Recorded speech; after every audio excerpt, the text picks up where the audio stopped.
প্রিয় দর্শক, আসসালামু আলাইকুম। আপনারা সবাই কেমন আছেন? আশা করছি আপনারা সবাই ভালো আছেন। আজকে আপনাদের সামনে খুবই গুরুত্বপূর্ণ একটি ভিডিও নিয়ে হাজির হয়েছি। কেউ স্কিপ করে যাবেন না, অবশ্যই এই ভিডিওটি শেষ পর্যন্ত দেখবেন। বন্ধুরা, আপনারা দেখতে পাচ্ছেন এটি হলো লেবু গাছ। বন্ধুরা, আপনারা দেখতে পাচ্ছেন আমরা একটি লেবুর চারা রোপণ করেছিলাম।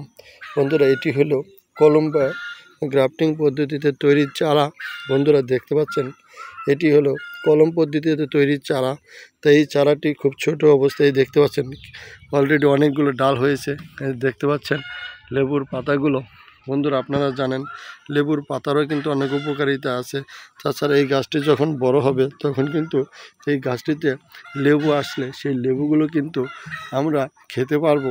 লেবুতে কিন্তু প্রচুর পরিমাণে বিভিন্ন পুষ্টিগুণ রয়েছে।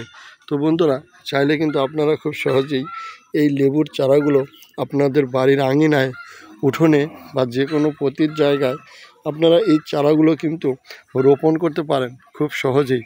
বন্ধুরা, এই চারাগুলো আপনারা চাইলে নার্সারি থেকে সংগ্রহ করতে পারেন, ভালো জাতের চারা বা উন্নত জাতের চারা। তো বন্ধুরা, আপনারা আমাদের এই ভিডিওটি যদি আপনাদের কাছে ভালো লেগে থাকে তাহলে অবশ্যই এই ভিডিওতে একটি লাইক দিয়ে চ্যানেলটি সাবস্ক্রাইব করে দিবেন এবং বেশি বেশি শেয়ার করে দিবেন। সবাইকে ধন্যবাদ। আসসালামু আলাইকুম।